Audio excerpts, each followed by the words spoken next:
Kembali lagi di Cerita Cinta Channel. Jangan lupa like, comment, and subscribe ya. Terima kasih. Matahari pagi memasuki sela-sela gorden putih yang tampak lusuh. Seren membuka matanya. Mata indahnya mengerjap beberapa kali karena sinar yang masuk tepat mengenai matanya. Dia memaksakan dirinya bangun untuk bekerja pagi ini.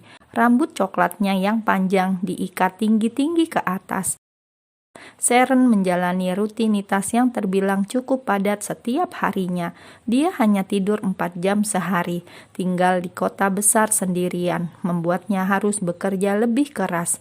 Itu sebabnya dia mempunyai beberapa pekerjaan dalam sehari. Terbagi dari shift pagi, sore, dan malam. Itu pun di tempat yang berbeda-beda. Selesai mandi, Seren memakai softline-nya yang berwarna coklat gelap. Seren mempunyai mata heterokromia yang menyebabkan matanya mempunyai warna yang berbeda. Itulah sebabnya dia selalu memakai soft lens agar tidak terlihat mencolok. Seren sebenarnya gadis yang cantik, bahkan terbilang sangat cantik, hanya saja karena penampilannya yang terkesan seadanya dan agak selengean membuat dirinya terlihat tomboy. Baju kebesaran, celana jeans belel, dan rambut yang selalu dikuncir acak-acakan membuat dirinya terlihat seperti gadis urakan, dan orang memandangnya sebelah mata. Seren lebih suka berpenampilan seperti itu. Itu adalah caranya untuk melindungi dirinya di kota besar ini karena dia hidup sendiri. Pekerjaan Seren di pagi hari adalah pekerja kasar di sebuah restoran. Dia bertugas di bagian dapur restoran yang pekerjaannya membereskan dapur dan mencuci peralatan dapur. Setidaknya dia mendapat makan sekali sehari di restoran itu, dan itu menghemat pengeluarannya. Dan terkadang dia mendapat makanan yang masih sangat layak yang bisa dia bawa pulang. Seren tak mempunyai teman satupun. Tidak ada yang mau berteman dengan gadis miskin yang asal-usulnya tidak jelas sepertinya. Seren menjalani hidup apa adanya. Tidak ada satupun mimpi yang dia punya. Dia hanya sekedar menjalani hidup. Keluar dari panti asuhan di usia 16 tahun membuat dirinya terpaksa menjalani hidup di dunia luar sendiri. Kini usianya menginjak 23 tahun. Seren pernah dijebak menjadi pelacur ketika berumur 17 tahun. Beberapa bagian tubuhnya bahkan ditato oleh seorang mami pelacuran. Tetapi Seren berhasil kabur dari tempat pelacuran itu sebelum mami itu menjualnya. Sejak itulah Seren merubah penampilannya. Dia membuat dirinya terlihat kotor dan urakan. Bahkan Seren mempelajari bela diri untuk menjaga dirinya sendiri. "Ser, ini untukmu," kata seorang chef yang terlihat sudah tua sembari memberikan bungkusan plastik pada Seren.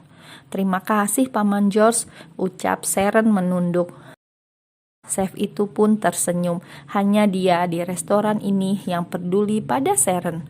Paman George sudah menganggap Seren seperti putrinya sendiri, tetapi Seren tetap menjaga jarak. Wajahnya yang terkesan tanpa senyum membuat dirinya tak terlalu diperhatikan oleh sekelilingnya. Sore hari, Seren langsung menuju tempat kerjanya yang kedua. Di sini dia hanya bertugas mengirim susu ke beberapa rumah, dan itu tidak terlalu membutuhkan banyak waktu. Semakin cepat dia bergerak, semakin cepat selesai pekerjaannya. "Ser, mulai minggu depan kau akan menggantikan tugas Albert juga.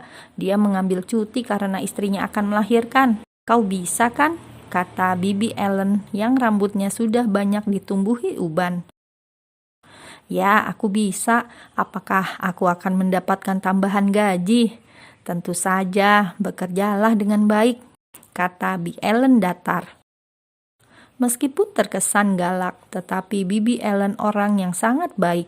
Seren selalu mendapat jatah susu yang bisa dia bawa pulang ke rumah setiap hari. Setidaknya itu bisa membuat badannya sehat tanpa harus mengeluarkan uang. Regan sayang, kapan kau akan menikah, nak?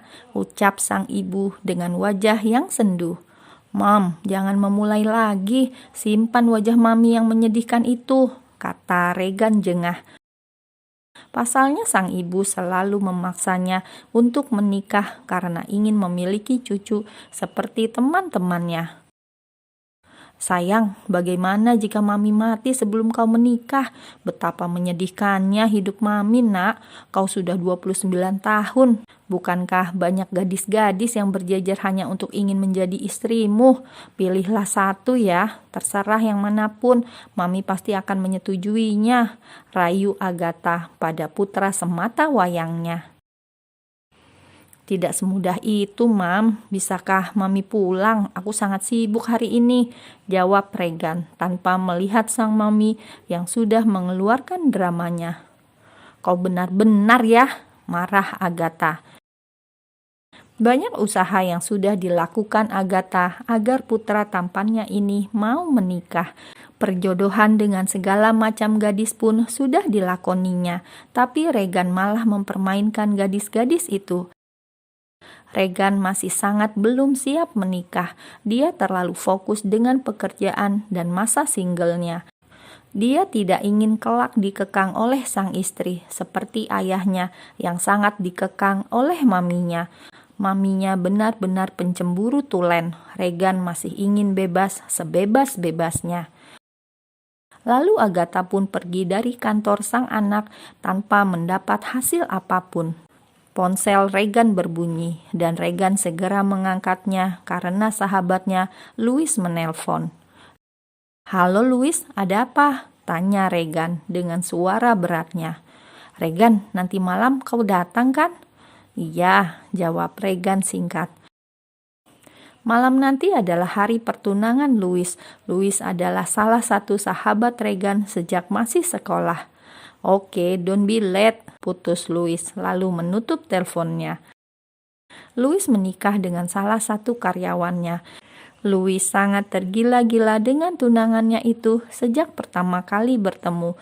Meskipun Gabby gadis sederhana, tapi Louis sangat mencintainya. Regan pulang ketika sore hari dan langsung menuju penthouse-nya. Regan lebih suka tinggal di penthouse daripada di mansion karena dia tidak perlu repot-repot mempekerjakan orang untuk mengurus rumahnya. Semua sudah tersedia di penthouse mewahnya. Malam hari menjelang, Sharon menuju tempat kerjanya yang ketiga sekaligus yang terakhir. Pekerjaan terakhirnya adalah petugas kebersihan di sebuah perusahaan besar. Sharon bertugas ketika semua pegawai sudah pulang. Sharon baru menjalani pekerjaan ini selama 2 minggu. Sharon memilih pekerjaan ini karena gajinya lumayan. Dia bisa membayar uang sewa rumahnya yang hanya sepetak itu dalam jangka waktu setahun. Sharon mengganti pakaiannya dengan seragam cleaning service. Dia bekerja dengan 3 orang pegawai yang kesemuanya laki-laki. Hanya Sharon saja yang wanita. Sharon suka suasana yang sepi dan jauh dari hiruk-pikuk. Itu membuatnya tenang. Ini adalah pekerjaan favoritnya karena Sharon tidak perlu bertemu banyak orang. Tanpa banyak bicara, Sharon lebih cepat menyelesaikan pekerjaannya. Pukul 10 malam, Sharon dan pegawai lainnya sudah rampung menyelesaikan pekerjaannya. Sharon pulang ke rumahnya menggunakan bis. Sesampainya di rumah itu, dia langsung makan malam dengan makanan yang diberi oleh Paman George. Ya, Sharon menjalani rutinitas ini tiap hari. Bahkan terkadang dia juga bekerja di hari Minggu. Tak ada kata liburan, senang-senang, atau apapun itu.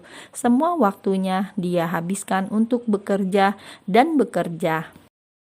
Menjelang tidur, Sharon membuka softline-nya dan membersihkan tubuhnya. Sharon memiliki kulit bersih seputih susu seperti ibunya yang berasal dari Uzbekistan, sedangkan mata indahnya berasal dari sang ayah yang berkebangsaan Perancis.